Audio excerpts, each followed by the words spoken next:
Dəyərli müəllimlər, əziz iştirakçılar, hər birinizi Təhsildə Araşdırma və İnkişaf Mərkəzinin və Azaytekin təşkil etdiyi müəllim hazırlığında süni intellekt platformasının təqdimat mərasimində səmimi qəlbdən salamlayıram. Bugün biz sadəcə bir platformanın təqdimatına yox, təhsilin gələcəyinə atılan önəmli və tarixi bir addıma şahidlik edirik. Bu platforma müəllim hazırlığında metodik yol göstəricisi və güvənli dəstək rolunu oynayır. Bugün süni intellekt artıq gələcək deyil. O bizə hər an yeni imkanlar açan bir reallıq və həyatımızın ayrılmaz bir parçasıdır. Gəlin birlikdə bu yeni dövrün qapılarını açaq və təhsildə sonsuz imkanlara yol alaq. Tədbirimizi rəsmi şəkildə başlamaq üçün hamınızı Azərbaycan Respublikasının dövlət himnini ayaqüstü dinləməyə və davamında vətənimizin azadlığı və ərazi bütövlüyü uğrunda canından keçən şəhidlərimizin əziz xatirəsini bir dəqiqəlik sükutla yad etməyə dəvət edirəm.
Bir dəqiqəlik sükutla şəhidlərimizi yad edək.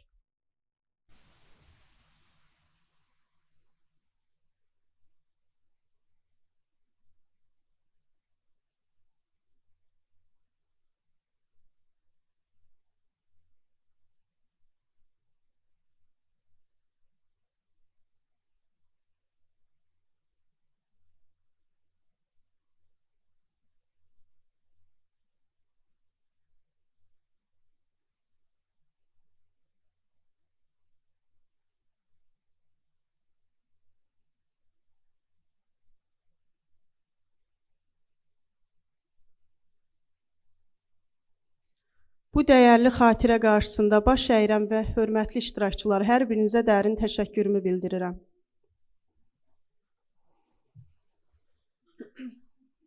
Hörmətli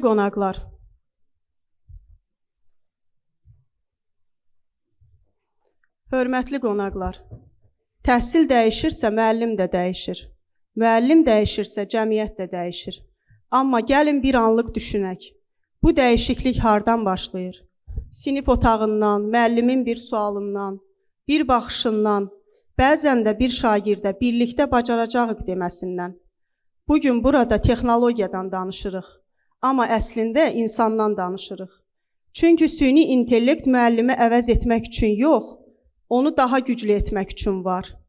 Və bugün bu tədbirə toplanmağımızın əsas səbəbi iki peşəkar komandanın bir il ərzində göstərdiyi zəhmət və əzmkarlığı nəticəsində ərsəyə gəlmiş bu məhsulun təqdimatını həyata keçirmək və müəllimin yanında olan texnologiyanın nələrə qadir olduğunu birlikdə görməkdir.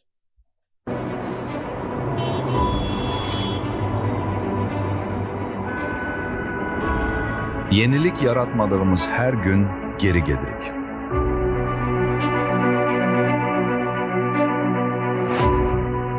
Böyük işler, kiçik görünen ideyaların reallaşmasıyla başlayır. Düz bir il evvel başladığımız bu layihə mümkünsüz bir fikir kimi görsənirdi. Lakin herkese xəyal kimi gələn ideya bugün bir reallıqdır. Bu reallıq isə bir nəfərin deyil, çalışkan, inanan, təşəbbüskar bir komandanın zəhməti hesabına başa gəlir. Fərqli xarakterli insanlarla birlikte çalışmaq, qızğın müzakirələr etmək, ideyaları bölüşmək, bəzən də mübahisələr etmək, yorğunluq, motivasiyanın düşməsi fonunda iş həyatımızı daha mənalı etdi. Nəticəsindən asılı olmayaraq bu layihənin bir parçası olmaq öyrədici, düşündürücü və qürur verici bir təcrübədir. Bu hələ yolun başlanğıcıdır.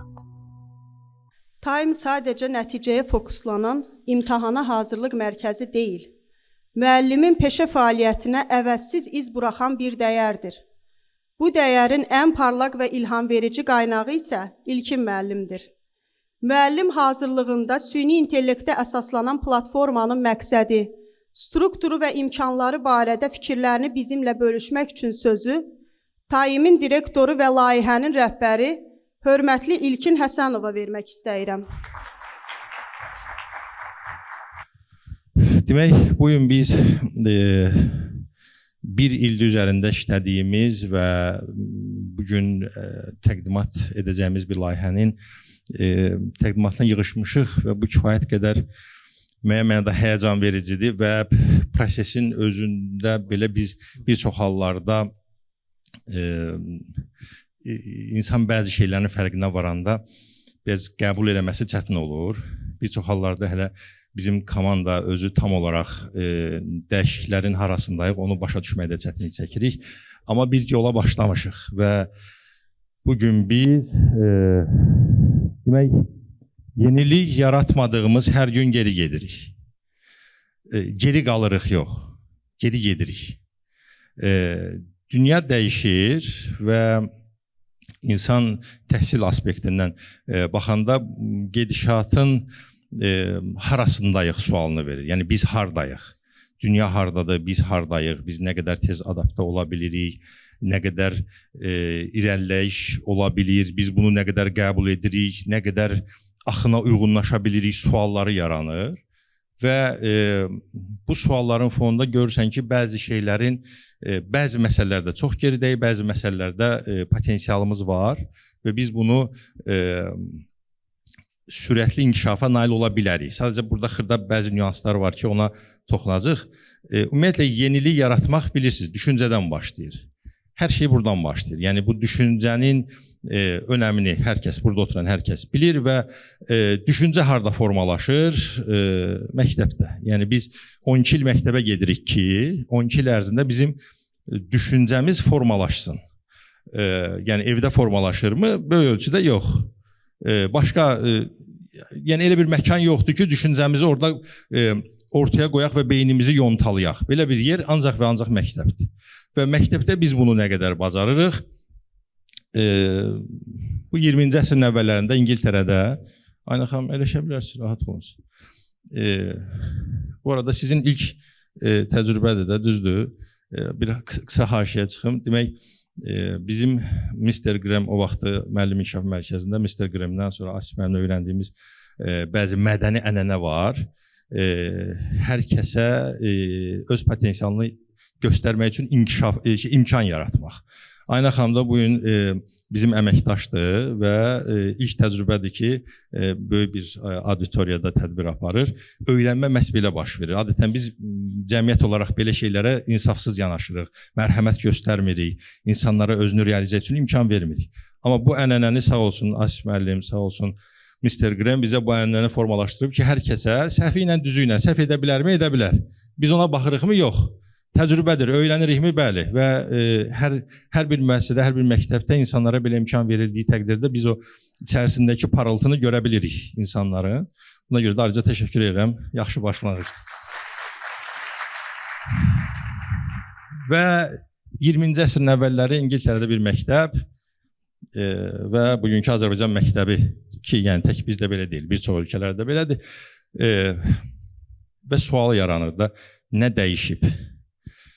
Bunu biz zaman-zaman öz əhatəmizdə çoxlu müzakirə edirik, nə dəyişib deyə. Dəyişən çox şey var, amma o düşüncəni, bizə lazım olan yeniliyi yaradan düşüncəni formalaşdırmaq üçün bu uyğundurmu? Yəni, bu cür yanaşmalar uyğundurmu? Yəni, bizim şagirdlərimiz fərqlidir. İnsanlar fərqlidir. Bir sinifdə 30 nəfər şagird əyləşir və biz onların fərqliliyini nə qədər anlaya bilirik, fərqliliyini nə qədər realizə edə bilirik və bunu nə qədər ümumiyyətlə bu barədə düşünürükmü? İki vacib məsələ var. Onlardan biri fərdi yanaşmadır.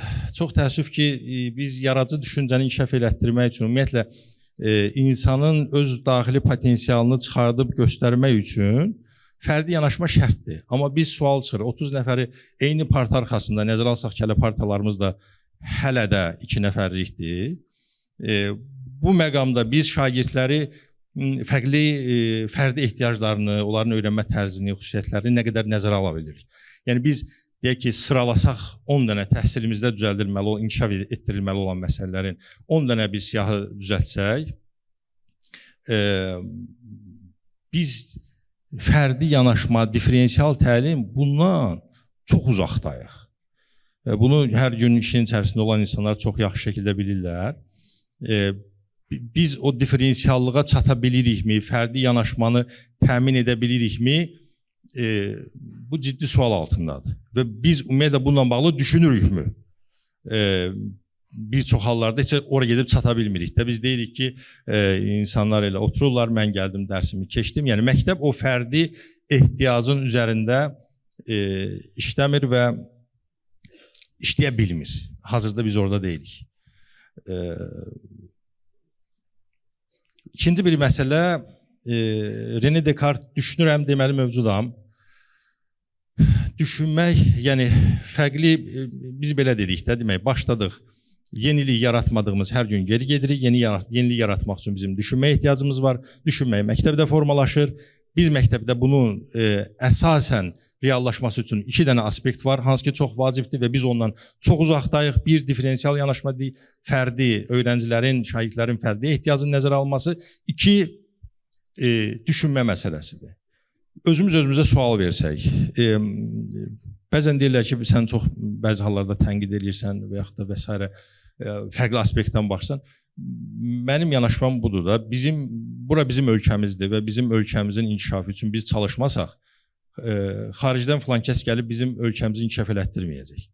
Bugün qürur verici haldır ki, bu məhsulun ortaya çıxması məhz 2 yerli şirkətin, Təhsildə Taim, Texnologiyada Azaytek şirkətinin birgə layihəsidir və bu bizim öz layihəmizdir.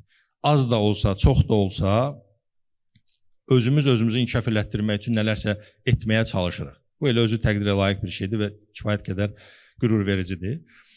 Və sinifdə özümüzə sual versək ki, müəllim şagirdi düşündürürmü?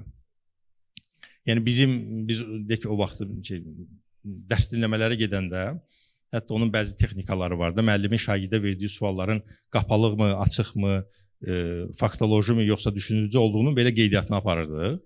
Və təhlillər göstərirdi ki, müəllimlər bir çox halda, bu günahlandırmaq anlamında deyil, real vəziyyətimiz budur da, düşünmək üçün sual vermirik. Yəni, niyyətimiz düşündürmək deyil. Niyyətimiz kitabdakı məzmunu uşağa öyrətmək, uşaq keçsin summativdə, KSG-də, BSG-də, qəbul imtahanında yüksək bal toplasın. Amma dünya orada deyil. Bizim bunu belə düzəltmək də mümkün deyil, amma bunu birinci başa düşmək lazımdır ki, biz bu gedişatla, məsələn biz indi bu platformanın indi təqdim eləyəcəm bəzi xüsusiyyətlərini, baxırsan ki, dünya artıq tamam başqa bir yerdədir. Biz hələ, məsələn biz nə ilə türklər demiş uğraşırıq da, biz müəllimin peşəkar inkişafını təlimlərdə artıracaq, müəllim peşəkar inkişafı olacaq və o sinifdə uşağa hələ o da orada bir şey göstərir də, şey göstərir, bir etiraz göstərir təlimə gəlmək və s. anlamında. O öyrənəcək, inkişaf eləyəcək, gələcək sinifdə uşağı inkişaf elətdirəcək, o uşaq böyüyəcək, yeni bir şey yaradacaq. Üzr hesab eləyin, biz ona çox gec qalırıq. Yəni müəllim inkişaf eləyəcək, o sinifdə şagirdi inkişaf elətdirəcək, bu da hər bir müəllim mi bunu edəcək və müqayisədə görürsünüz ki, orada deyilik. Yəni bu belə olmur. Dünya oxyayda bəzən həqiqətən bu şeyi izah eləmək, özüm də bəzən başa düşməyə çətinlik çəkirəm ki, biz hara gedirik? Yəni bu dəyişikliklərin fonunda biz hardayıq, biz hara gedirik, necə olacaq? Sadəcə bir dənə inandığımız bir şey var ki, tez adaptasiya olmaq lazımdır. Tez. Nə qədər ki müqavimət göstəririk, o qədər geri qalacaq. Və düşünməyi, sinifdə düşünməyi öyrədə bilmədiyimizə görə, təmin eləyə bilmədiyimizə görə biz uşaqların inkişafını təmin edə bilmirik. Və bugün biz hazırladığımız bu platformanı sizə təqdim edirəm və bunun üstünlükləri və biz hara gətirmişik, nələr, hansı dəyişikliklər baş verir, onu sizlə bölüşəcəyik. İcazənizlə real time'da mən sizi bundan bölüşüm. Demək, bu platforma bizim müəllim hazırlığında hazırladığımız məhsuldur. Bir çox xırdalıqlar var, mən o hissəyə toxunmayacağım. Əsasən metodika üzərindən bir mövzuya baxacaq. Mənim də həmkarlarım da çox sevdiyi, deyək ki, Vygotsky-nin sosial inkişaf nəzəriyyəsinin təhsildə öyrənmək istəyirəm. Deyək ki, mən sıfır tələbəyəm, necə öyrənə bilərəm? Deyək ki, buna başlayırıq. Burada deyək ki, mən də biraz bunu böyüdüm. Hər mövzunun video izahı var filan. Ən vacib məsələ isə bunu tam ekrana gətirim. Mr. Time ilə chatbotda müzakirədir. Deyək ki, biz sual çıxır da, süni intellekt müəllimi əvəz edə bilərmi? İndiki məqamda bizdə əvəz edə bilər. Niyə bizdə əvəz edə bilər? Çünki bu Mr. Time uşağın üstünə qışqırmır, səhv eləyəndə acılamır, konstruktiv yanaşır və sən bundan saatlarla söhbət eləyə bilərsən, yorulmur, 7-24 danışa bilərsən, bilmədiyi bir rahat dilə gətirə bilərsən və bu sizə kömək eləyəcək. İndi gəlin bir test eləyək. Misal üçün, spontan olaraq mən suallar verirəm. Yazıram, deyək ki, necəsən? Pardon, burada Azərbaycan dili yoxdur. Və bu arada mövzudan kənar heç bir suala cavab vermir və özəlliyi də odur ki, suala cavab vermir. Sizi düşündürməklə öyrədir. Yəni, adətən biz süni intellektin təhlükəli tərəfi odur ki, biz hazır cavablar soruşuruq və ona etibar edirik və nəticə etibarı ilə soruşuruq, hazır cavab alırıq. Amma bunun özəlliyi, ən vacib özəlliyi odur ki, bu sizə hazır cavab verməyəcək, bu sizi düşündürəcək. Deyək ki, mən sinifdə, pardon, bu nəzəriyyəni necə tətbiq edə bilərəm?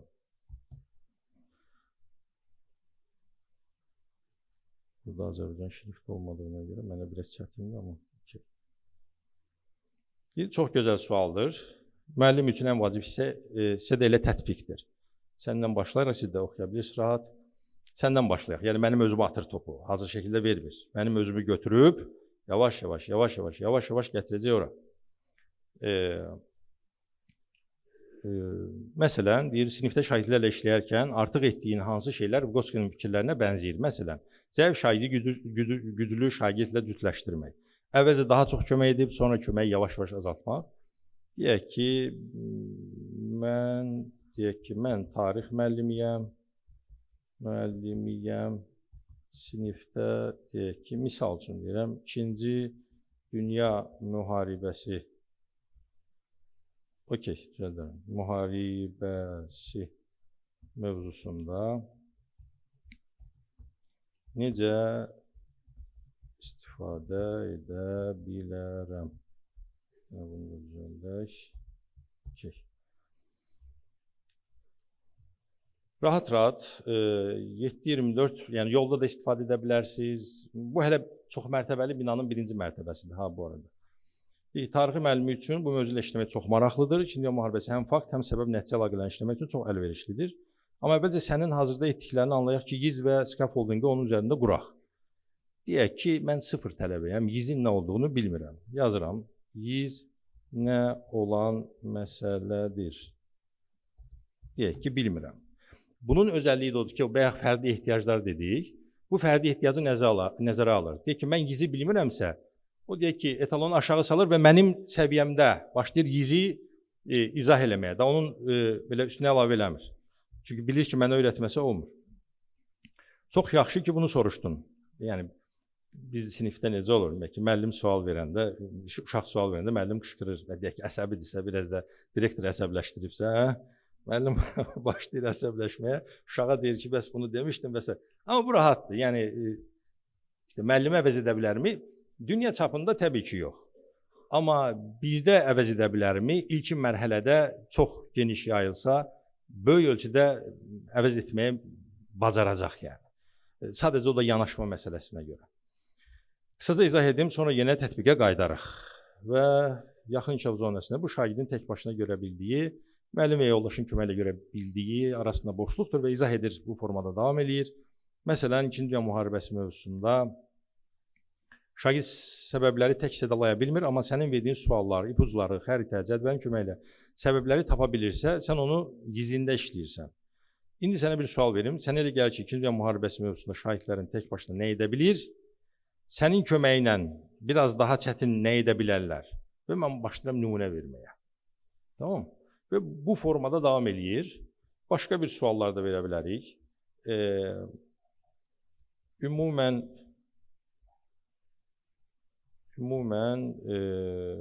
pardon, mən yenə də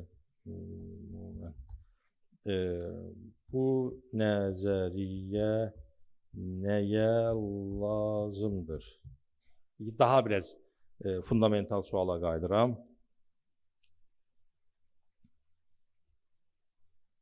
Bu sual çox yerindədir. Qısa deyək ki, bu nəzəriyyə nəyə lazımdır? Sualın cavabı belədir.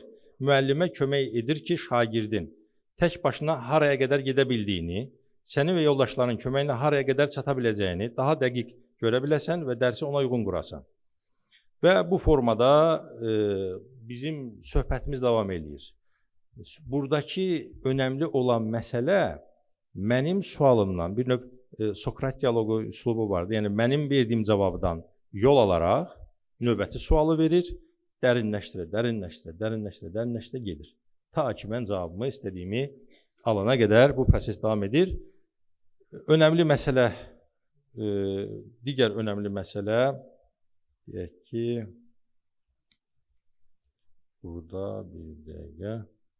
Sonra mən deyək ki, bunu öyrəndim, videosuna baxdım, burada deyək ki, həmən mövzunun videosuna da baxmaq mümkündür, videosuna baxdıq. Salam hörmətli müəllimlər.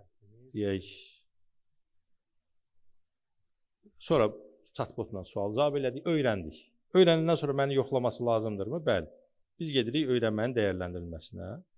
Burada deyək ki, oxudum, anladım, qaydalar nədən ibarətdir. Sonra başlayırıq prosesə. Mənə bir sual verir. Deyək ki, bunu biraz böyütsək. Sual verir, deyək ki, mən sualın cavabını A seçirəm. Misal olaraq, rastgele bir cavab seçirəm. Və sualın cavabı doğru da olsa, yanlış da olsa mənə izahını verir. Bir cavab doğru olmasa da cəhdini yüksək dəyərləndirirəm. Yəni, səhv elədiyimə daha konstruktiv yanaşır və başlayır, niyə cavabın doğru deyil? Bunun izahını verir və bütün hər bir testin, deyək ki, A-dan Y-yə bütün cavablarının izahını vermiş olur. Burada hər kəs, hər birinin. Deyək ki, mən izahda nəysə anlamadım. Soruşa bilirəmmi? Yenə burada soruşuram, sualımı verirəm. Deyək ki, daha misal üçün A variantını variantını daha geniş bilmək istərdim. A variantı haqqında məlumat. Nadir mənə bir stəkan su versin. Ay, sağ ol. Və başlayır məndən yenə söhbət eləməyə, sağ ol. Söhbət eləməyə, mən deyirəm ki, başa düşdümü, yazıram ki, okey, başa düşdüm. Mənə növbəti sual gəlir. 10 dənə belə sual gəlir mövzu ilə bağlı. Deyir ki, mən də D variantını seçirəm. Yəqin ki, yenə də səhv olar, çünki ehtimal olaraq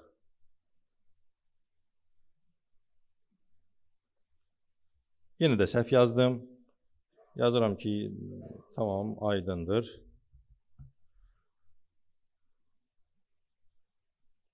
Növbəti sual verir. Yenə A cavabını götürək. 3 dənə səhvdən sonra neynir bizə? Görür ki, mən 3 dənə səhv eləmişəm. Prosesi davam elətdirmir. Yenə yazıram, okey. Artıq saxlayır. Deyir ki, sənə, yəni bizə 2 seçim verir. Deyir, ya öyrənmə prosesinə geri qayıt, orada nəyəsə başa düşməmsən. Ya da bu prosesə yenidən başla. Ola bilsin, mən 9'a 10'a qədər gəlmişəm, 2 səhvim olub, 10'uncunu səhv eləmişəm. İstəyirəm ki, təkrar yenidən tapşırıqlar eləyim. Yenidən eyni sualları da vermir. Tamam fərqli suallar verir. Yəni, eyni oxşar suallar təkrar çıxa bilər qarşımıza.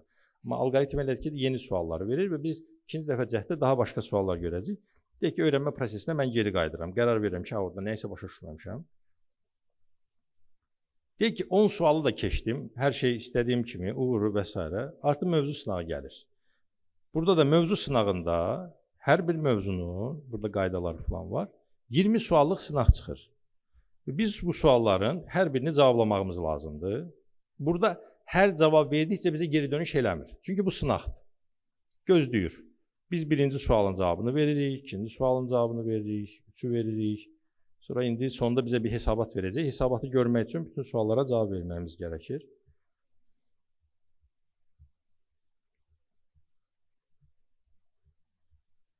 Rastgele cavabları veririk.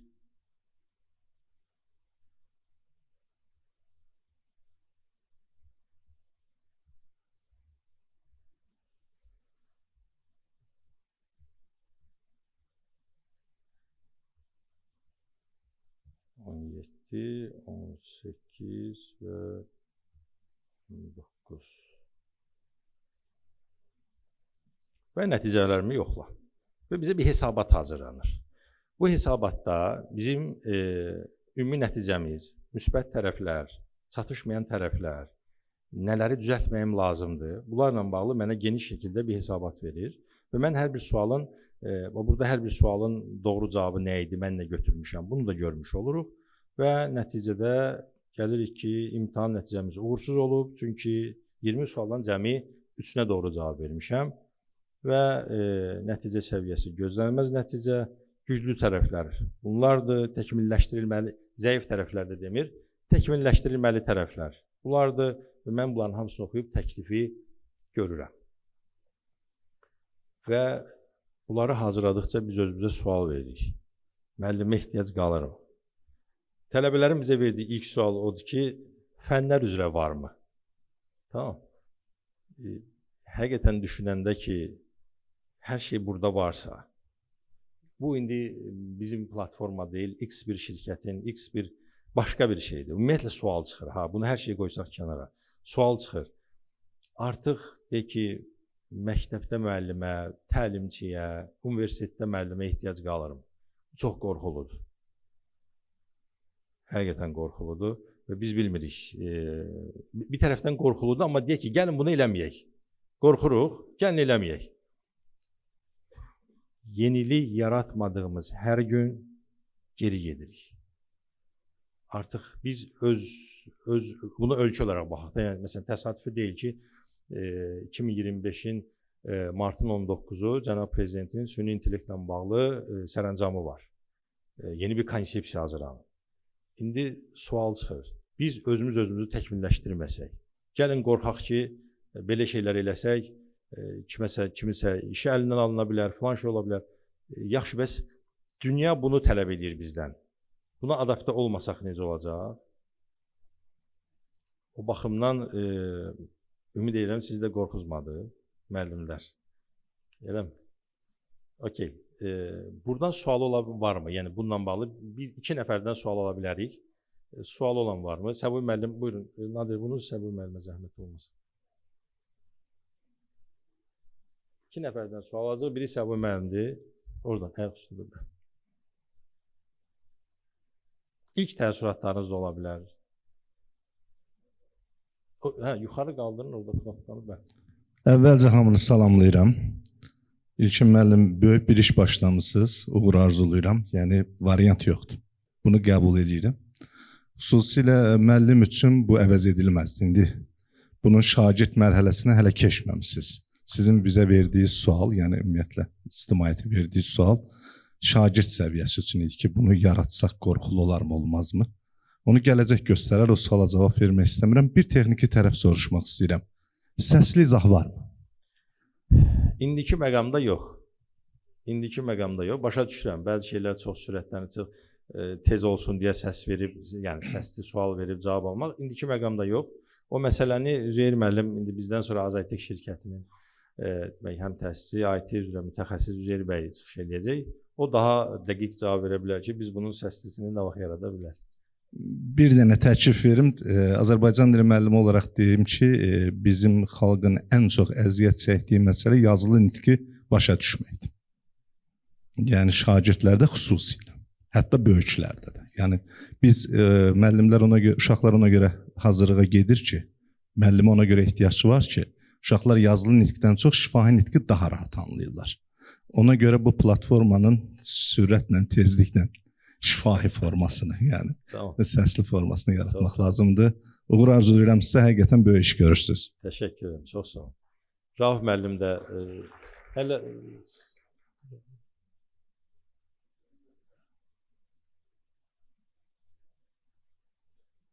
Hər kəs salamlayıram.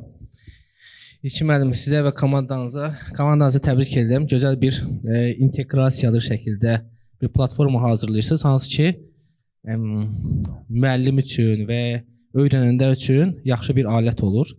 Mənim burada bir sualım yaranır ki, hansı ki, öyrədən öyrətdiyini daima motivasiya etməlidir, onu ruhlandırmalıdır, ona gələcəyi göstərməlidir və bir işıq rolunu oynamalıdır. Sizin platformada yaxın gələcəkdə və ya nəzərinizdə tutduğunuz ümumiyyətcə bu motivasiya verici işlər varmı? Məsələn, tutaq ki, siz testi keçdiniz, afərin, uğurlar, sənin üçün bu qədər balın var, gələcəkdə bunu artır, o nəticədə filan şeyə çatacaq. Bu kimi məsələləri nəzərdə tutmusunuzmu? Çox sağ olun. Çox sağ olun, təşəkkür edirəm. Mikrofonu Aydın müəllimə zəhmət olmasa verin. Belə cavablandırım ki, biz bunu əvvəlcədən də nəzərdə tutmuşduq. Sadəcə biz istəklərimiz o qədər çox idi ki, qarşı tərəf dedi ki, tamam, bizim istəklərimiz bu qədər asan başa gələn bir şey deyil. Yəni, bu belə bir ilə başa gəlir. Onlar da olacaq, sadəcə biraz zamana ehtiyac var. Təbii, bu ilkin mərhələdir. Bu qədər yaxşı bir iş mənə görə ilkin mərhələdir. Belə çox mərtəbəli binanın təsəvvür edin ki, birinci mərtəbəsidir. Amma onlar da təbii ki, olacaq. Bunun, ümumiyyətlə, insan davranışının idarə olunmasında motivasiya sistemi hədsiz rol oynayır. Ki, bu da nəzərimizdədir. Çox sağ olun, xatırlatdığınıza görə. Təşəkkür ederim. Hamınızı salamlayıram. Aydın Allahverdiyev. Möhtəşəm ilkin müəllim. Möhtəşəm bir ilkə imza attınız. Yəni, həmişə olduğu kimi yenə yüksək səviyyədə. Məndən əvvəlki həmkarımızın sözü ilə razıyam. Mənə səslisi çox vacibdir. Mən də o sual vermək istəyirdim. İnşallah yəqin ki, səsli variantı da olar. Amma elə həmin məsələdən çıxış edərək bizim bu auditoriya müraciətdə eləmək istəyirəm. Sonra sualım olacaq sizə. Bizim süni intellektin, chatbotun Azərbaycan variantını biz oxuyanda bir çox hallarda dil və üslub, söz baxımından xeyli qüsurların olduğunu görürük və ona görə də bu auditoriya və müəllimlərə müraciət edirəm. Bir dəfə, ilk dəfə sosial şəbəkələrə çıxanda mən həssas olaq, savadlı yazaq bir deviz atmışdım ortalığa. Bizim özünüz də fikir verirsiniz ki, telefonda yazanda belə bəzən görürsünüz ki, o da chatbotdur. O uyğun olmayan sözləri qoyur yerinə. Bəzən sonra da biz təzədən ona təsih yazmağa məcbur oluruq. Bu özünü süni intellektdə də göstərir. Yaxşı olardı ki, onun söz ehtiyatı bazası klassiklərimizin əsərləri tərəfindən zənginləşdirilsin. Bu təbii sizin işiniz deyil. Bu ümumiyyətlə bir təklifdir.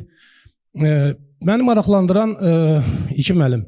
Bir budur ki, bu deməli chatbot elə belə deyil, orada müəyyən limit verirlər və daha dərin, daha çox vaxt aparmaq, orada iştirak eləmək üçün maliyyə vəsaiti lazımdır. Bu məsələ necə həll olunacaq? Yəni respublika səviyyəsində necə düşünürsünüz bu məsələni? Çox maraqlıdır sizin gördüyünüz iş.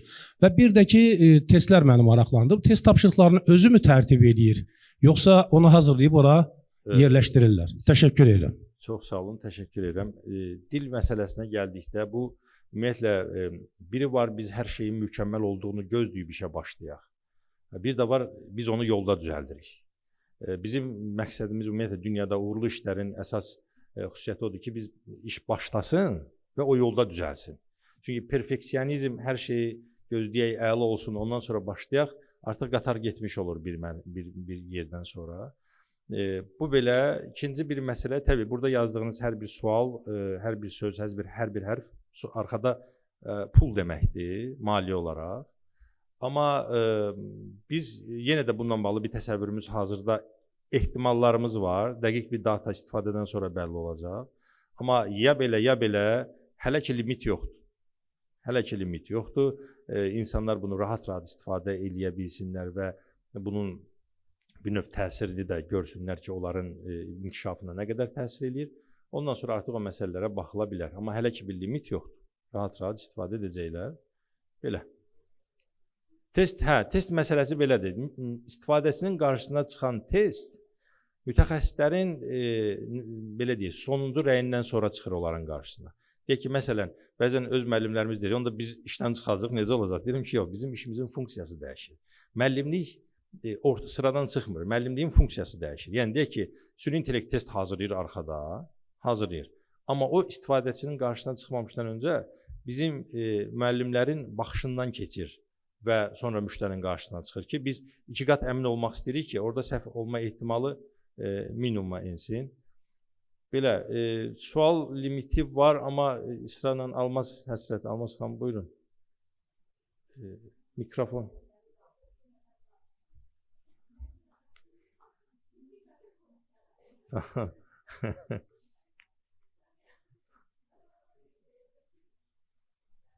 Mikrofonu yandırın, zəhmət olmasın.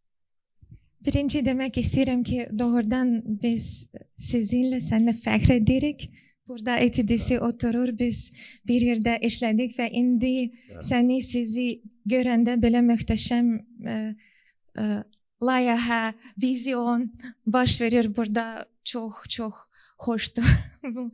bu birdi ve biz bir yerde çalıştık, indi siz çalışırsınız bu sahədə ve sen ahırda demişsin ki bu belki qorxulu bir şeydir veya bir qorxulu şey olabilir ve biz bilirik ki çok təəssüf ki indiki zaman ve bu iler sen çok güzel təqdimatı sevdim, beğendim ve çok güzel sual vermişsin. Ne değişilip? Fərq nədir? O zaman ki köhnə sinif otağı və indi və biz hamısını məncə təhsil sahədə özü və bu sual verməliyik. Və siz indi bu vizyon üstündə işləyirik, amma biz siniflərdə, universitet otaqlarda, hər cürbəcür yerlərdə, amma həm komment, həm sual odur. Kritik düşüncə. Biz bilirik ki indi bu zaman hazırlıq, testlər, test nədir? Əzbərlənmə. Və test bu. Bunun üçün həm kritik düşüncə və tənqidi düşüncə lazım deyil. Və biz görürük ki sonra universitetdə, indi Qarabağ Universitetində fəaliyyət göstəririk, amma görürük ki tənqidi düşüncə mütləq lazımdır. Geri gitmeye ve sual odur, sence ilkin bu bir proyekt yaradanda bu necə kömək eləyə bilər? Daha çox bu tənqidi düşüncə inkişaf etdirmək, amma həm də müəllimin rolu burada. Çünki bu AI istifadə eləməyə, süni intellekt, özü öyrənməyə sərbəst, independent biz deyirik. Bəzi çoxlu xəssiyyətlər və ya skills lazımdır. Bəli. Hər kəs özü öyrənə bilmir. Bəli. Çoxlara istiqamət lazımdır. Bunu elə, bu knopkanı bas. Amma tənqidi düşüncə lazımdır ki, mən özü öyrənim, özü geri gedim, özü vizyon, planlar gələcək üçün dikirim. Sual odur. Çox sağ olun. Çox sağ olun. Demək, Antonina xanım, mən burada bir şey vurğulayım. Demək, Antonina xanım və Günay xanım bizim Qarabağ Universitetinin əməkdaşlarıdır. 5 saatlıq yolu məhz tədbirə görə gəliblər. Eyni zamanda İradə xanımla Kəklik xanım Qarabağ Universitetinin o boyda yol gəliblər. Bir alqışlayaq zəhmət olmasa, əziyyət çəkib gəliblər. Təşəkkür edirik. Çox sağ olun. Dəyərlisiniz həqiqətən də. Biz Antonina xanımla 4-5 il bir yerdə işləmişik. O vaxtı Azərbaycanda daha yaxşı danışırdı və deyirdim ki, bax sən otur bəyin uğranmasına bax. O sənə Azərbaycan dilini öyrədəcək. Sonra getdi Çində, Amerikada oxudu, Çində işlədi bir müddət və təbiidir. Biz məhz chatbot hissəsində scaffold eləməyimizin, yəni yönəldici suallarla inkişaf elətdirməyimizin səbəbi də bir növ odur ki, əl çatan qədər tənqidi təfəkkürü necə inkişaf elətdirə bilərik? Yəni, deyək ki, 1, negativ yanaşmır, mümkün qədər pozitiv yanaşır. 2, onu düşündürücü suallar verməklə görmədiyi aspektləri görməsini təmin edir. Bizim edə biləcəyimiz və düşünürəm ki, indiki məqamda bundan yaxşısı yoxdur bizim kontekstdə. Çünki, məsələn, sinif otağını düşünəndə biz müəllim olaraq, kritik düşüncə olaraq özümüzə sual verirəm. Tənqidi olaraq uşaqlara necə sual veririk ki, məsələn, fərqli bir baxış açısı olsun, baxış bucağı olsun. Biz bunu eləmirik. Yenə deyirəm, biz problemlərimizi bizim o dərd dinləmə layihəsində də davamlı olaraq vurğulamaq istədiyimiz odur ki, biz özümüzdəki çatışmazlığı görməsək, biz düzəldə bilməyəcəyik. İşte kritik nöqtə, yəni biz niyə belə olduq, səhərdən axşama qədər deyinək anlamında yox. Biz özümüzdəki dünya ilə biz elə bir girmişik, elə bir Azərbaycan Bakı şəhərindən ibarətdir və bizdən ibarətdir. Biz elə bilirik ki, hər şey belədir, elə deyil. Yəni, tamamən dünyada bir yer tutmaq üçün iqtisadi inkişaf, bu layihə demək həm də iqtisadi inkişaf deməkdir. Vergi deməkdir və s. və s. deməkdir. Və bu məsələyə qlobal baxanda kifayət qədər vacib məsələdir və edə biləcəyimiz ən yaxşısını eləmişik ki, chatbot hissəsində qarşı tərəfi düşündürərək onun görmədiyi hissələri göstərsin və onda da dolayısıyla tənqidi təfəkkür formalaşmış olsun yəni. Təşəkkür edirəm. Çox sağ olun. Amas xanım, buyurun. Çox sağ olun. Təşəkkürlər həmkarlarımın hər birinə. Nə yaxşı ki, qadın olaraq da biz öz sözümüzü deyə bilirik. Əziz və dəyərli həmkarım, Time sözü orada yazılmışını qoysaydınız, mən orada həmişə məndə bir xasiyyət var. Hər bir konfransa gedəndə orada sözün hərflərindən nə demişəm? Bir dəfə Facebook sosial şəbəkəsində də yazmışdım ki, təhsil adamı ilkin müəllim. Time. Yəni hər bir hərfin sözüdür. Təhsil adamı ilkin müəllim. Ola bilər gözünüzdən qaçıb, diqqət eləməmisiniz.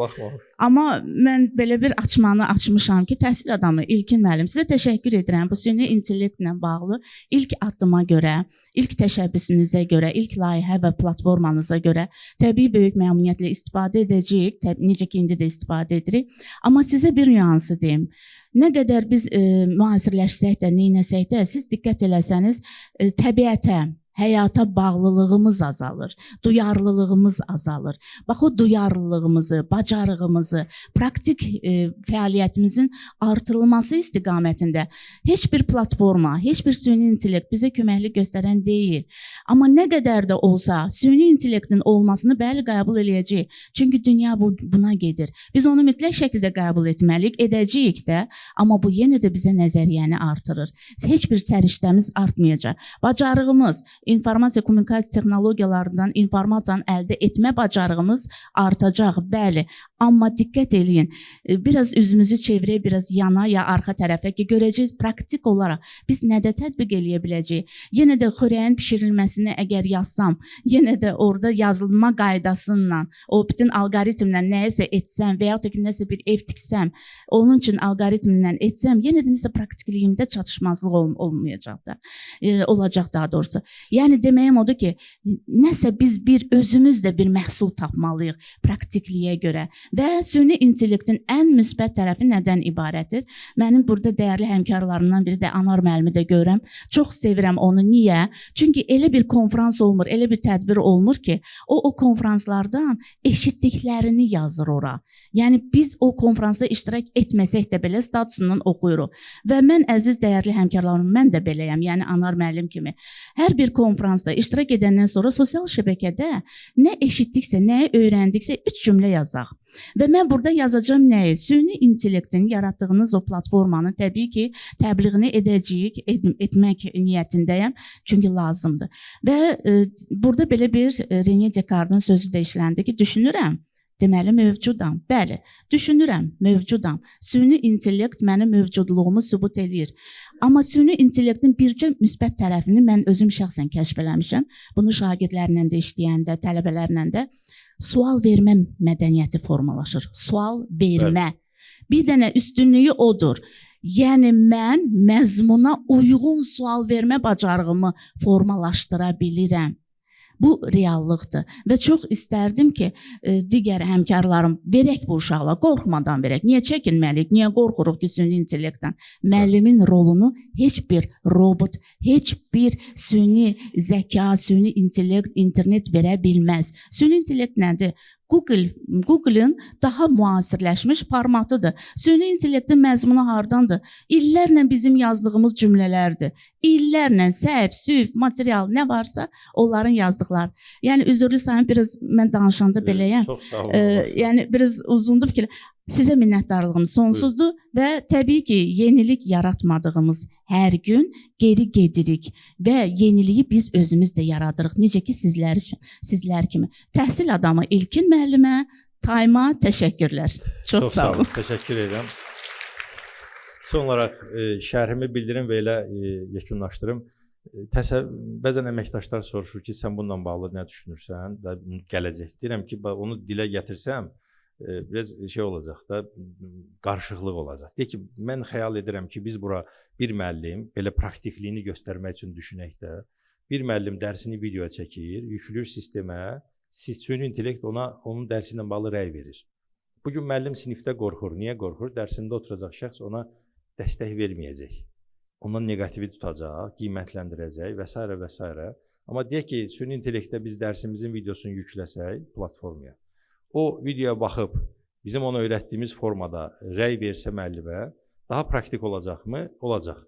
Yəni, xəyallar sərhədsizdir. Bunun iki cür münasibət göstərə bilərik. Müqavimət, adaptasiya.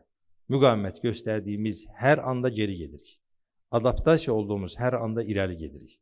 Harada olmağımızdan asılı olmayaraq. Mən bizim komandaya, Azaytek şirkətin komandalarına təşəkkür etmək istəyirəm. Sonda düzdür, təşəkkür edəcəm. Bu məhsulun başa gəlməsi üçün bir il o pərdə arxasında biz nələr çəkmişik, onu bir Allah bilir. Azaytekin motivasiyası düşür, biz çalışırıq, bizim motivasiya düşür, onlar qarşılıqlı, bizim öz daxilimizdə və s. və s. Uzun bir yoldur. Çox sağ olun, hər birinizə gəldiyinizə görə təşəkkür edirəm, minnətdaram və bu tək mənim və yaxud da Taymin, kiminsə uğuru deyil. Burada bir uğur varsa, bunu sinif otağında məsum şagirdlər üçün doğru gələcək formalaşdırmaq üçündür. Tamam, biz bugün varıq, sabah yox.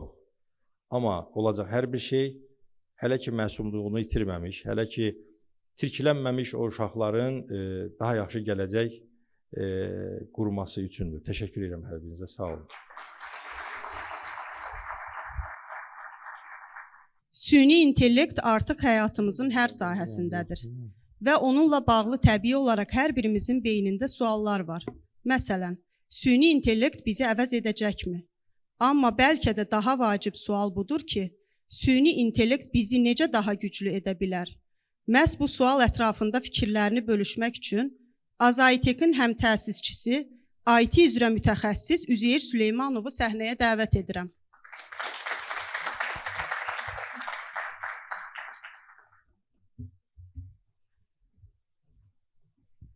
Çox sağ olun, təşəkkürlər. Təqdimatımız hazır olsun. Mən öncə təşəkkür eləmək istəyirəm yenə Time şirkətinin komandasına.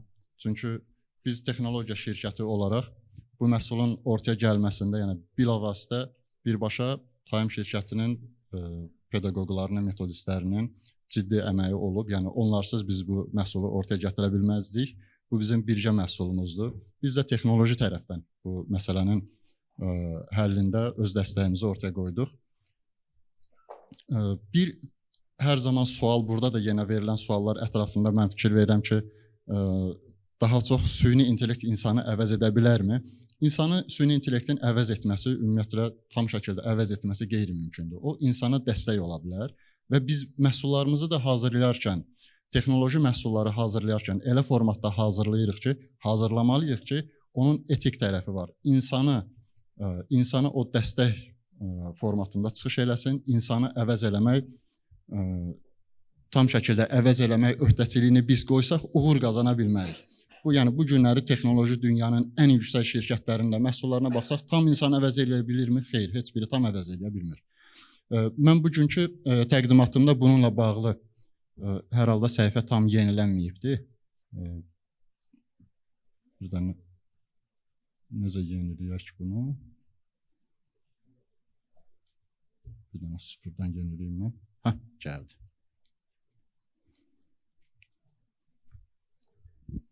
Bu məsələ ətrafında mən danışmaq istəyirəm. Ta qədimdən ümumiyyətlə yeniliklərə qapalı olan bir qrup insanlar olub. Yenilikləri həmişə bir şübhə ilə, tərəddüdlə yanaşıblar.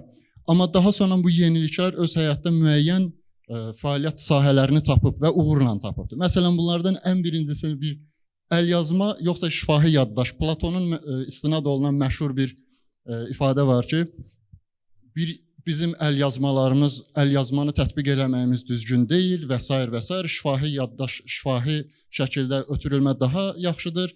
Nəyə görə? İnsan əgər bunları əlyazmaları keçdikcə insanlarda yaddaş zəifləyəcək, gələcəkdə heç bir yaddaşsı olmayan, zəif olan insanlara çevriləcək deyə Platonun bir fikri var. Ədəbiyyatlarda keçir, bu məşhur bir fikirdir. Çox qəribəsi də odur ki, Platonun bu fikirləri özü yazılı ədəbiyyat üzərinə bizə gəlib çatıbdır. Maraqlı tərəfi budur. Yəni Platon dediyi fikirlər bizə yazılı ədəbiyyatla gəlib çatıb. Digər bir məsələ, məsələn, baskılı mətbə, pres formasında olan mətbə, bu da ilk ortaya çıxanda kilsə və s. müxtəlif Avropada buna qarşı əks gəldilər ki, bu texnologiya bizi məhvə doğru aparır. Amma nəticədə bu günləri biz onsuz, hətta onun da önündə daha fərqli texnologiyalarla biz bu günləri istifadə edirik çox aktiv şəkildə və biz bunsuz düşünə bilmirik bugünkü cəmiyyətimizi. Digər bir məsələ, toxuculuq dəzgahlarında, məsələn, onlarla bağlı yenə də insanlar işsiz qalacaq, amma bugün necə oldu? İstiqamət dəyişdi. İnsanlar yenə də işlərinə davam edirlər, fəaliyyət sahələri dəyişdi. Daha təkmilləşdi bir növ. Müəllimlərin sahəsi, müəllim sahəsində, bu pedaqoji fəaliyyət sahəsindən bağlı riyaziyyat müəllimlərinin məşhur etiraz aksiyaları var idi. Bəlkə siz də görmüsünüz internetdə. Əvvəllər ki, riyaziyyat fənnində kalkulyatorun istifadəsi qadağan olunsun. Heç olmasa ən son siniflərə qədər qadağan olunsun deyə belə bir yanaşma var idi. Amma sonra görüldü ki, artıq bu günləri saatların özünə qədər, qol saatların özünə qədər gəlib çatıb bu kalkulyatorun istifadəsi. Yəni bir neçə, üzr istəyirəm. Yəni məsələlərin hər zaman insana vaxt itirən məqamları ortadan qaldıran texnoloji alətlərdən istifadə çox önəmlidir. Eynisini loqaritmik xəttkeşin istifadəsindən bağlı deyə bilərik ki, ofislərdə ilk dəfə kompüter çıxanda ofislərə qoyaq, insanlar dedilər, məsələn, xüsusən mühasiblər bir sahə mühasiblər idi, katiblər və katibələr onlar idi ki, biz bunu niyə görə istifadə edirik və s. Çünki vəzifələrini itirəcəyindən qorxdular. Amma bu vəzifələr itirdilərmi? Xeyr. Daha da yeni vəzifələr, yeni pozisiyalar yarandı. Və Koroğlu. Soruşa bilərsiniz ki, Koroğlunun bu sahədə nə adiyyəti var? Mən hər zaman yarı zarafat, yarı gerçək deyirəm ki, Azərbaycanda texnoloji inkişafın qarşısını Koroğlunun bir fikri alıb, tüfəng çıxdı, igidlik öldü. Əslində tüfəngin çıxmağı o zaman döyüş səhnəsində bir texnoloji yenilik idi. Lazım idi ki, ona sürətlə adaptasiya olmaq və tüfəngdən, ondan sonra çıxan daha yeni texnoloji alətlərdən istifadə eləmək və bu hərb sahəsində hərbdə önə çıxmaq və varlığını davam elətdirmək çox önəmlidir. Amma sadəcə mərdlik, igidlik və s. bu prinsiplərlə yerində qaldığına görə Koroğlu və digər bu formatda yerində qalan ənənəvi üsullara etibar edib yeniliyə can atmayan insanlar tarix səhnəsindən silinmiş oldular bir növ. Kimlər inkişaf elədi? Çin barıtı tapdı, barıtın üzərində çox böyük hökmranlıq qurdu, sənaye inqilabları oldu və s. bir çox orada cəmiyyətlər öz inkişaf yollarını düzgün istiqamətdə tapa bildilər.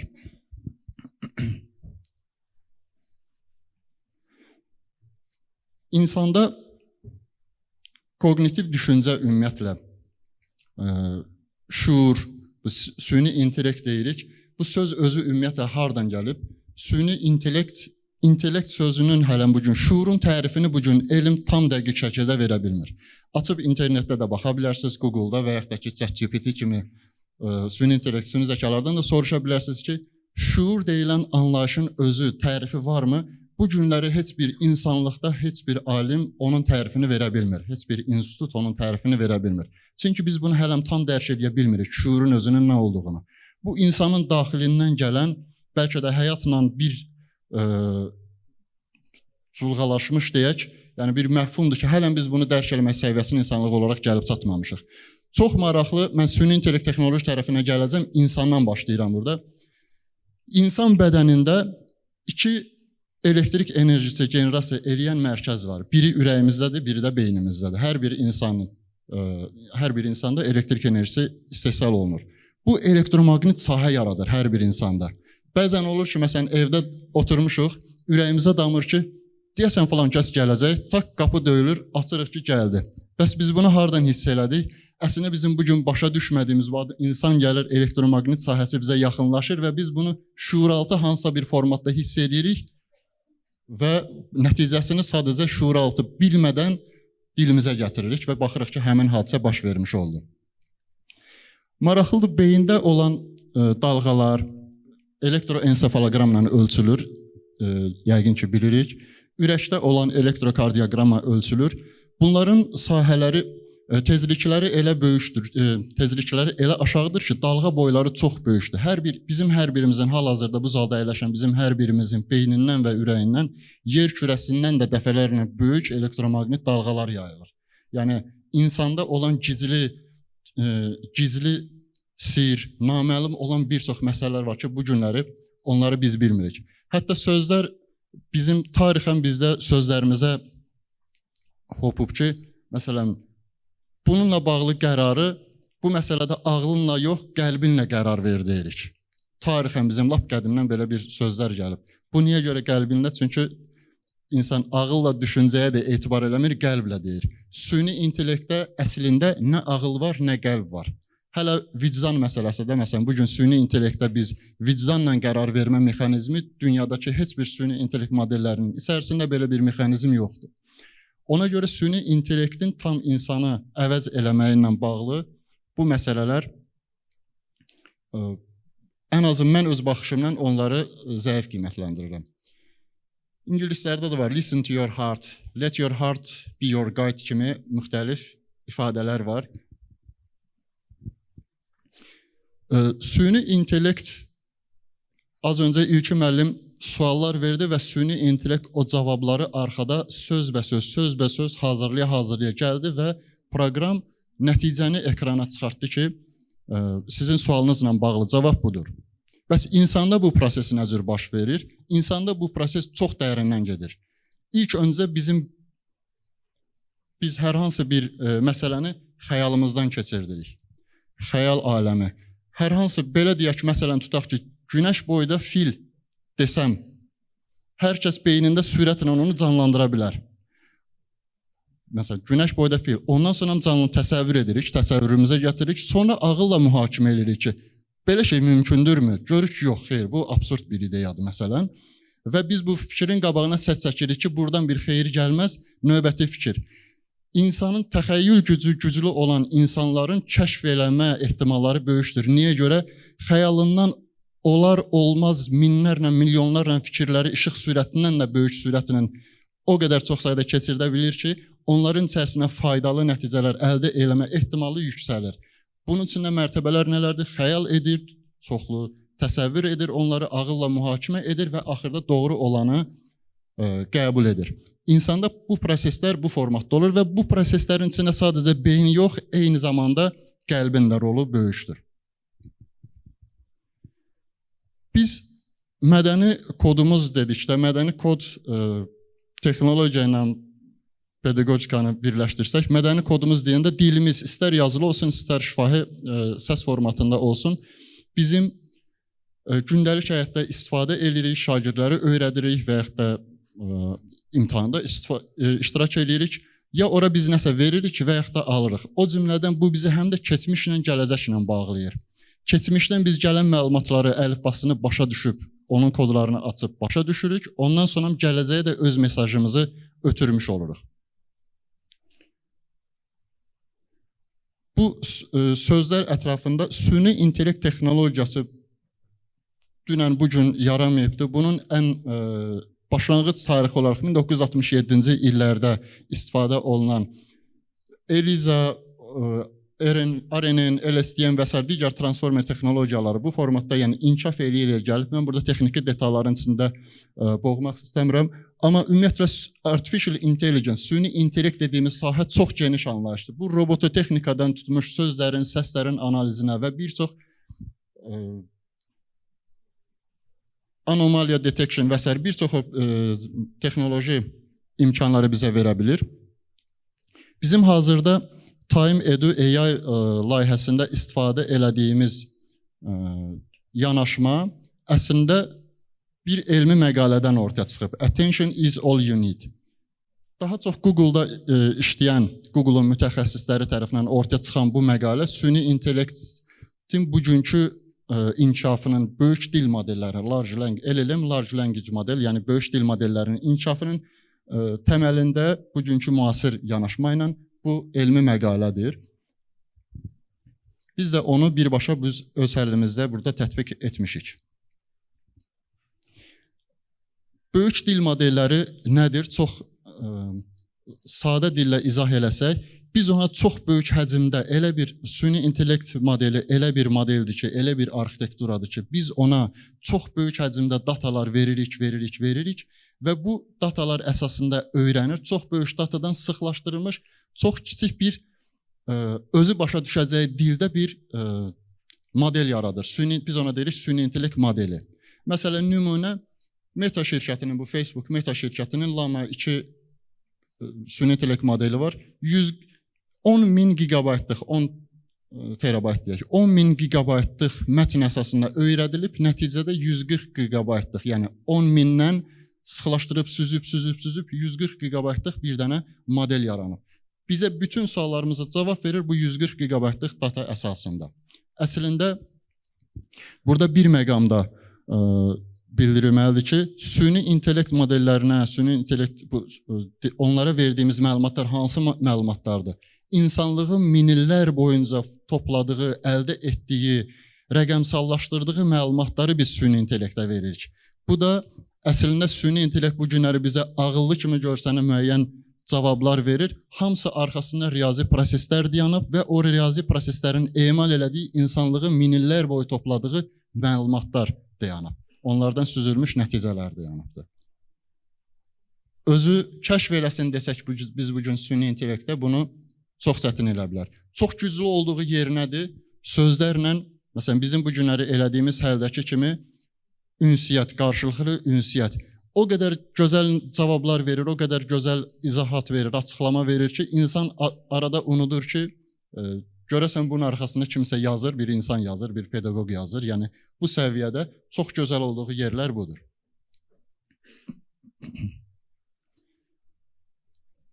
Arxitekturasından bağlı, məsələn, sadəcə növbəti sözü təxmin et. Bu süni intellekt modellərinin, böyük dil modellərinin bir nömrəli işi hər hansı bir söz yazırıq, ondan sonra gələn sözü təxmin etsin.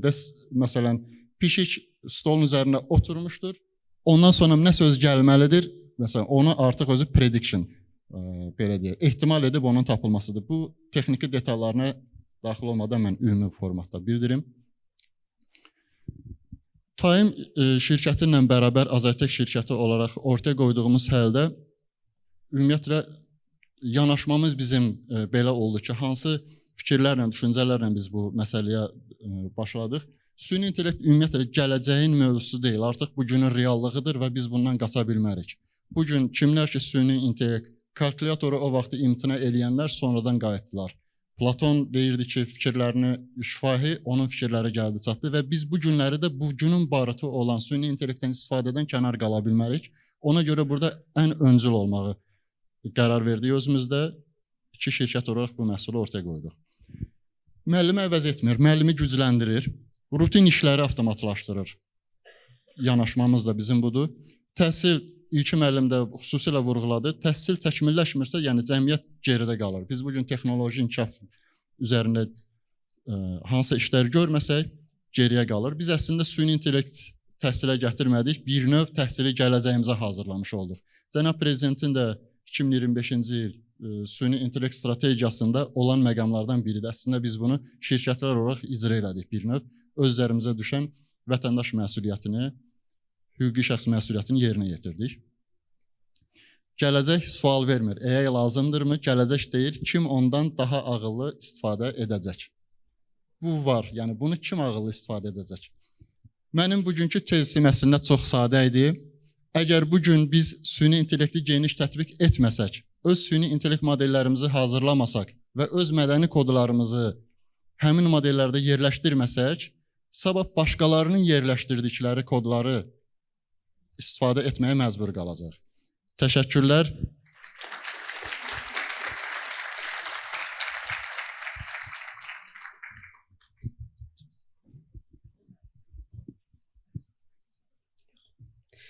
Yolu Time'dan keçmiş, inkişaf prosesində qazandığı bilik və təcrübəni bizimlə bölüşmək üçün dəyərli müəllimə Səriyə Həşimovanı çıxış üçün səhnəyə dəvət edirəm. Salam İlkin müəllim, çox dəyərli Time komandası və çox dəyərli müəllimlər.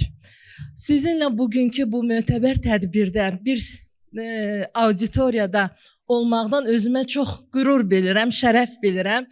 Bugün sizinlə həqiqətən də öz təəssüratlarımı bölüşmək istəyərdim. Çünki İlkin müəllimin və onun komandasının mənim həyatımda öz pedaqoji təcrübəmdə dönüş nöqtəsinin yaranmasında səbəbkar olduqlarını xüsusi vurğulamaq istəyərdim.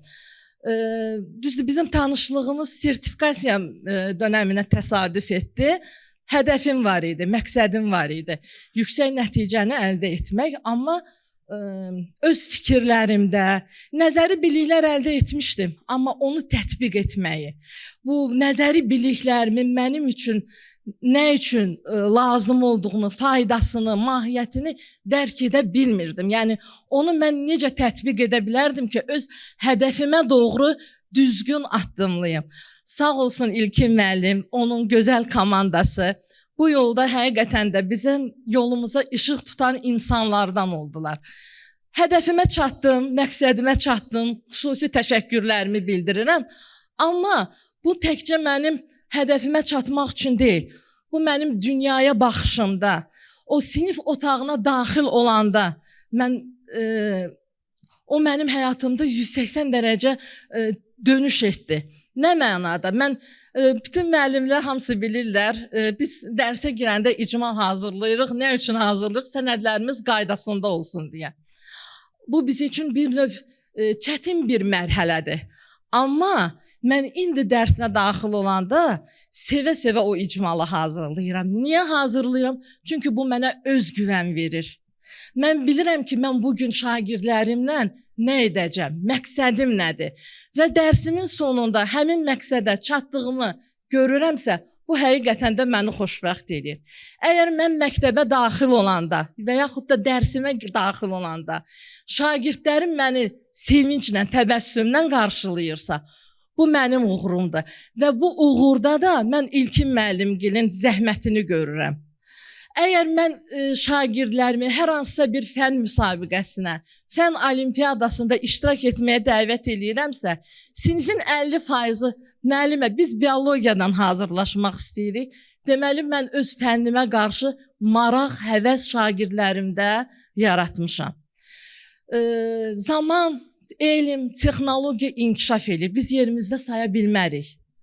Əgər inkişaf eləyirsə, biz müəllimlər də bu texnologiya ilə, bu elmlə inkişaf eləməliyik.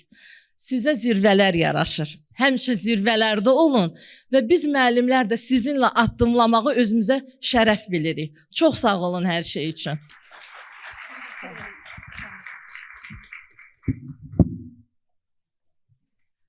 Bir sistemi tanımağın ən doğru yolu ondan istifadə etməkdir. Və bu sistemi ən yaxşı kim dəyərləndirə bilər? Əlbəttə ki, təbii ki, ondan istifadə edənlər. Mr. Time'ın hazırlıq prosesində yaratdığı təsiri real təcrübədən eşitmək daha dəyərlidir. Ona görə də təcrübəni platformadan istifadə edən tələbələrdən biri Xırda xanımın dilindən dinləyək. Buyurun.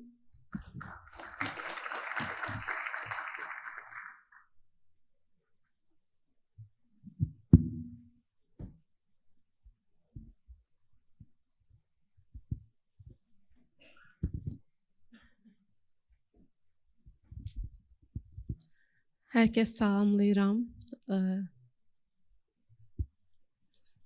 Hər kəs salamlayıram və bu tətbiqə görə, platformaya görə təşəkkür eləmək istəyirəm İlkin müəllimə və komandasına və inanıram ki, gələcəkdə bu platforma təhsil və kurikulum sahəsində işıqlı bir yol açacaq hər kəsə, şagirdlərə, müəllimlərə və digər insanlara.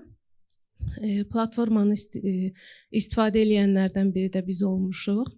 Və görünür ki, platformanın arxasında necə böyük bir əmək var. Hər kəsin əməyinə sağlıq. Platformanın bəyəndiyim bir neçə yanı. Birincisi, ondan ibarət idi ki, platformada canlı danışıq və canlı danışıqda bizə İlkin müəllim necə dərsdə öyrədir, hazır cavab deyil. O platforma bizim bildiyimiz səviyyədən yavaş-yavaş qalxa-qalxa bizi düzgün cavaba yönləndirmək və digər yanı isə platformada təkcə sual-cavab şəklində deyil də, həmçinin video izahlar var, testlər var, sınaqlar var. Bunlar da bizim inkişafımıza səbəb olan vasitələrdəndir.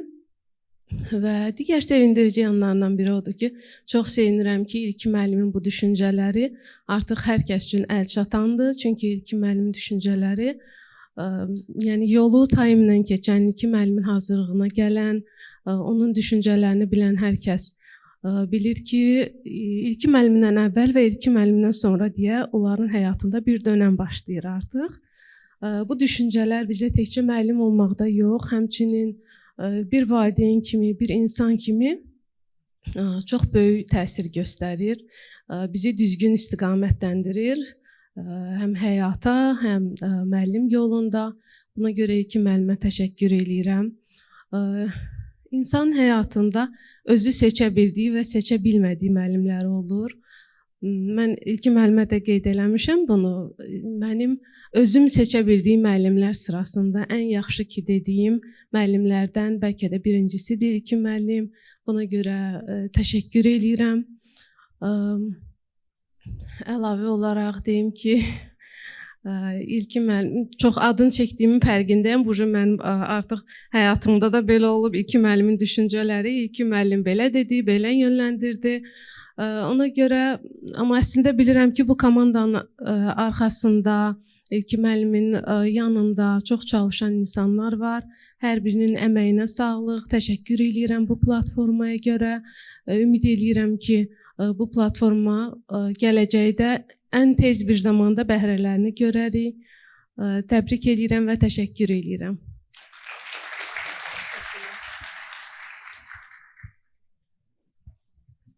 təhsil sahəsində 10 illiklərin təcrübəsi ilə formalaşmış, minlərlə müəllimin həyatına və peşə yoluna toxunmuş, sözlə deyil, əməli ilə danışan bir dəyəri, şəxsiyyəti aramızda görməkdən çox məmnunuq. Peşəsinə ürəklə bağlı olan əməkdar müəllim Asif Cahangirovu çıxış üçün dəvət edirəm.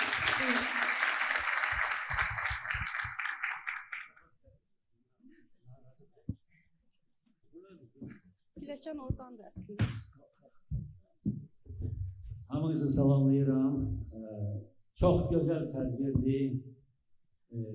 Ruh yüksəkliyi ilə mən bu tədbirdə, bu gözəl məclisdə iştirak edirəm. Amma Elçin müəllim və Zahid Təxin, Süleyman müəllim, səhv eləmirəmsə, Zehir müəllim, çox da özünüzdən güvənməyin. Çünki əslində 2024-cü ildə İqtisadi Əməkdaşlıq və İnkişaf Təşkilatı, bilirsiniz ki, ən nüfuzlu təşkilatlardan biridir. 32 ən zəngin ölkəni birləşdirir. Onun tədqiqatı olub Thalys tədqiqatı. Bu tədqiqat 55 ölkədə, 55 təhsil məkanında keçirildi və Azərbaycandan 4310 müəllim və 222 məktəb direktoru da həmin bu tədqiqatda iştirak ediblər. Onun nəticələri göstərir ki, sən deməyə dünya üzrə cəmi 36% təhsil işçiləri süni intellektin imkanlarından istifadə edirlərsə, Azərbaycanda sən demə 50% müəllimlər çox böyük məharətlə bu imkanlardan istifadə edir. İkinci, mən bunu istehza ilə dedim, amma siz deyəsən fəxr hissi ilə bunu qəbul edərdiniz. Çox gözəl, çox maraqlıdır. Mən belə təəccüblənirəm ki, bizim tədqiqatlara da müəllimlərin yanaşması görün hansı səviyyədədir ki, biz bax belə şişiririk. Heç inanmıram ki, bir 10 müəllim bu süni ilə intellektin imkanlarından bu dəqiqə istifadə edir, amma bizdə sən demə, əgər 150 min müəllim varsa elə onun 75 biri gündəlik bundan istifadə edir. Hətta bu dəqiqə açın, bu telefonda o rəqəmlər var məndə.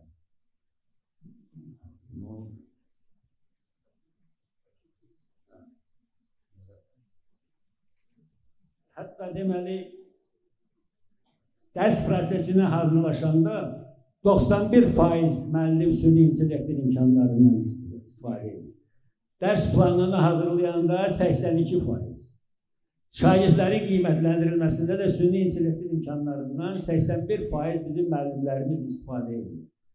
Bu rəqəmlər çox yaxşı rəqəmlər ola bilərdi, əgər bu reallığı əks etdirsəydi. Çünki Azərbaycanın təhsil tarixində ilk dəfədir ki, bax belə bir təşəbbüslə, tayin çıxış edib Azayətəklə birlikdə. Bir il ərzində mən heç təsəvvür eləməzdim ki, bu bir 3-4 ilə ərsiyə gələ bilər. Bir il ərzində buna nail olmaq, belə bir platformanı yaratmaq, bu çox böyük bir nailiyyətdir. İlkin müəllim öz çıxışında mən çox şadam ki, mənimlə biraz mənim haqqında da yaxşı danışdı, amma elə onun öz canında da, qanında da az deyil idi. O, daim inkişafda olan bir şəxsiyyətdir. Və mən çox şad oldum ki, o Vygotsky'nin, Lev Simonoviç Vygotsky'nin nəzəriyyəsi ilə, Rusça ona deyək, teoriya kulturno-исторического развития, sonra gəlir teoriya социального развития, həmin o şeydir, zona ближайшего развития, siz dediniz, yaxın inkişaf zonası, yaxın inkişaf zonası. İstəmirəm sorğu aparım ki, bu auditoriyada neçə nəfər Vygotsky'nin adını eşidib, demirəm nəzəriyyəsini oxuyub.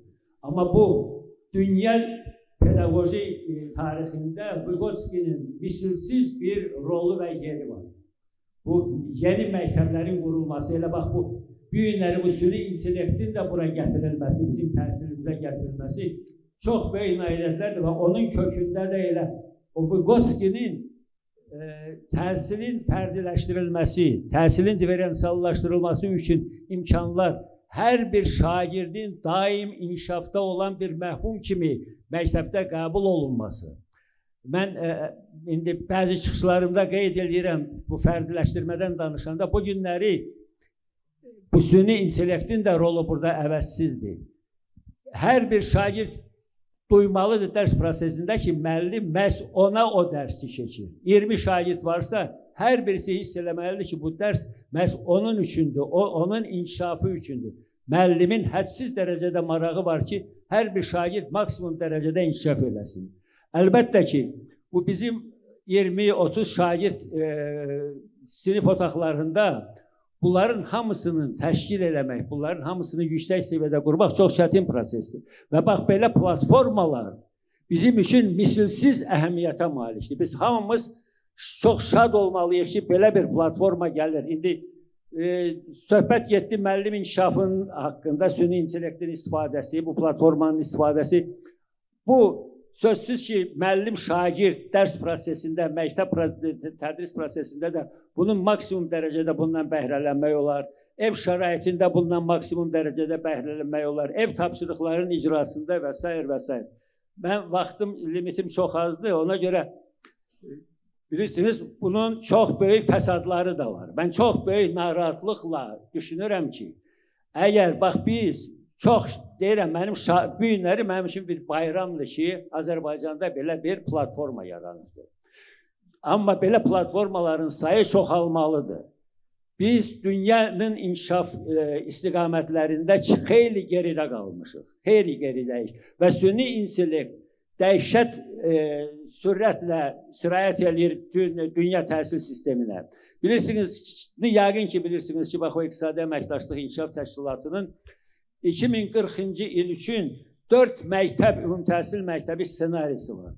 Onların hər birisində də, bax bu süni intellektin tədris təlim prosesində istifadəsi, düzgün istifadəsi, səmərəli istifadəsi haqqında o xüsusi deməli o proqnozlarda onun hamısı vurğulanır.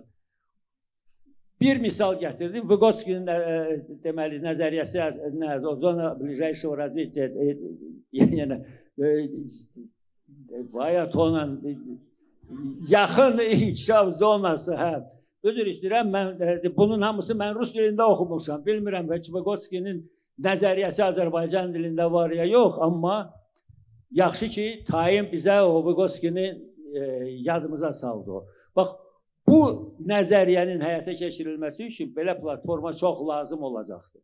İkincisi, bu günləri biz hələ anlamırıq, tam bizim müəllimlərimiz anlamır ki, bu şagirdlər nisbətən zəif müəllimləri nə qədər gözəl onların o zəifliyini istifadə edib, yaxşı qiymətlər alacaqdır. Çünki istənilən misalı, istənilən məsələni verəcəkdir süni intellektə, o da düzgün cavabı da verəcəkdir.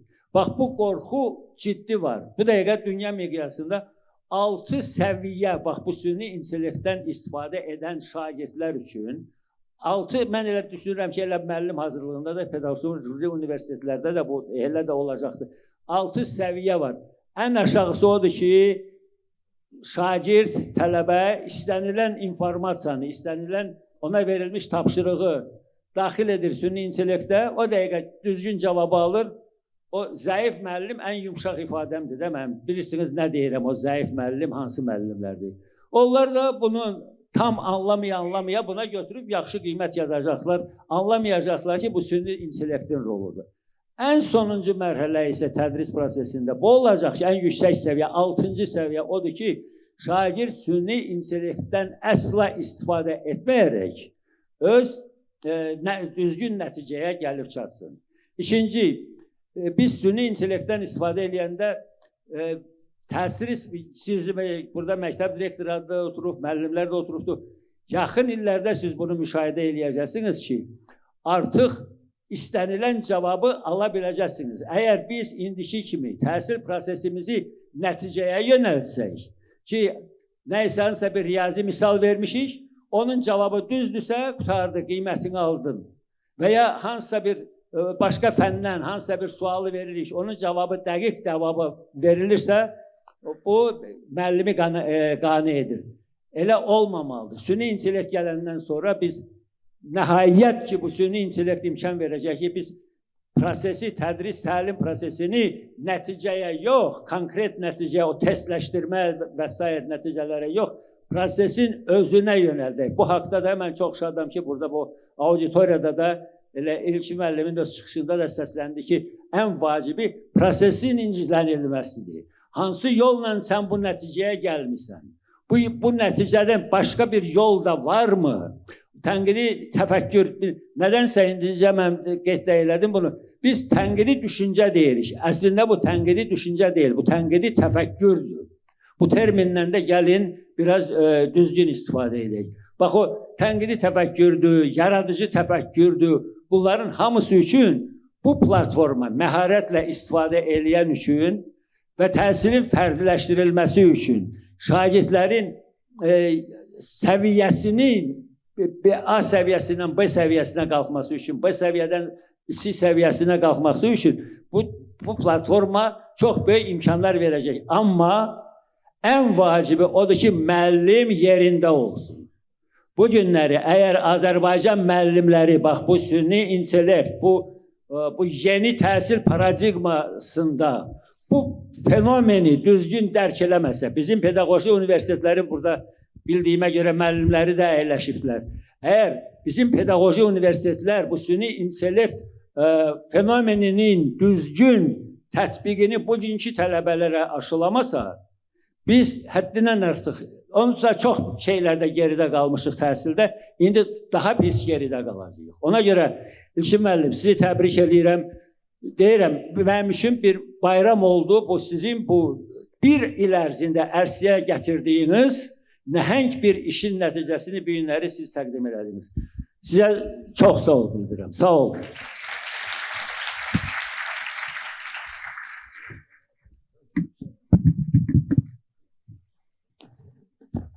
Hörmətli qonaqlar, bugün biz bir daha əmin olduq ki, təhsilin gələcəyi texnologiya ilə formalaşır.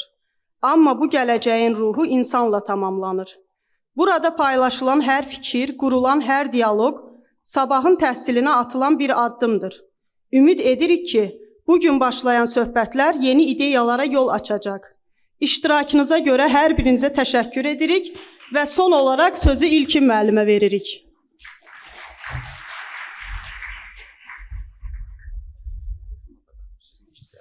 Demək, yenə bizim Mr. Grem'in ənənəsi var idi. Həmişə hər kəsə tədbirdən sonra hər xırda detalına qədər, yəni necə ki Xırda xanım dedik, İlkin müəllim də Mr. Grem'dən, Asif müəllimdən, o kimi şəxsiyyətlərdən bəhrələnən biz sadəcə ötürürük. Məndən sonra da sizin öhdəliyinizdədir ki, ətrafınızda olan insanlara bunu yansıdasınız. Hər kəsə təşəkkür eləmək istəyirəm. Demək, Ayna xanım çox sağ olun, təşəkkür edirəm ilk təcrübə olsa da.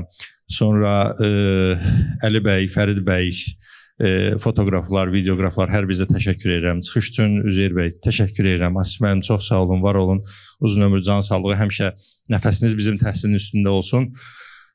Belə, bu gördüyünüz məhsulun arxasında çox böyük bir komanda var və mənim adım çəkildi, amma mən tək bunu heç vaxt bacara bilmərəm. Arxada ciddi bir iş var. Həmən şəxsləri səhnəyə dəvət eləmək istəyirəm. Ülviyə xanım, Taymin direktor mavini, səhnəyə gəlin zəhmət olmasa. Sonra təhsilin layihə meneceri Aysel xanım, gəlin. Məzmun üzrə metodist Şölə xanım. Bir növ bu şəxslər mənim sağ əlimdir. Bunlar olmasa mən heç bir şey edə bilmərəm.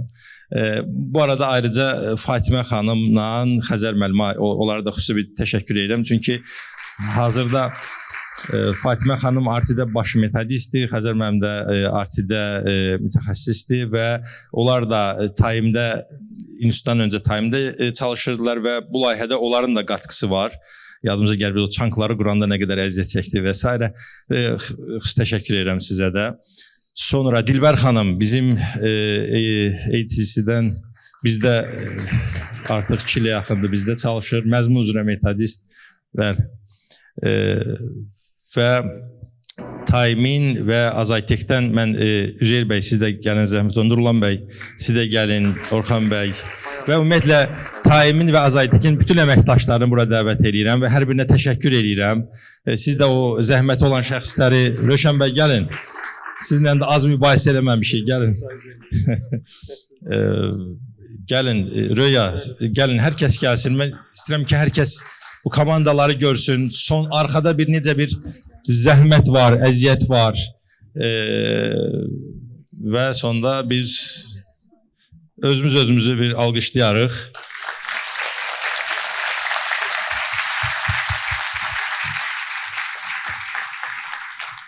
Bu gördüyünüz şəxslər, mən biraz qıraqda durum, tamam. Bu gördüyünüz şəxslər Time və Azaytek şirkətinin əməkdaşları, bizimkilər biraz boyu balacan. Demək, tək Time'in bu platforma yox. Time adı sizin zehniyyətinizdə necə yazılıbsa, onun formalaşmasında zəhməti olan şəxslərdir. Və xüsusən də bəzi gənclərimiz dedi ki, biz ailə quranda qaynanamızın müəllim olmamasına çalışacağıq. Və belə təbii zarafat edirik. Belə, çox sağ olun hər birinizə gəldiyinizə görə, təşəkkür edirəm. İndi çay fasiləsi olacaq, heç kəs getməsin. Bir networking, biz çoxdan da dərdləşmirik bəzi şəxsləri. Belə, təzə görürük. Belə, çox sağ olun, minnətdarıq. Çox sağ olun. Təşəkkür edirəm hər birinizə.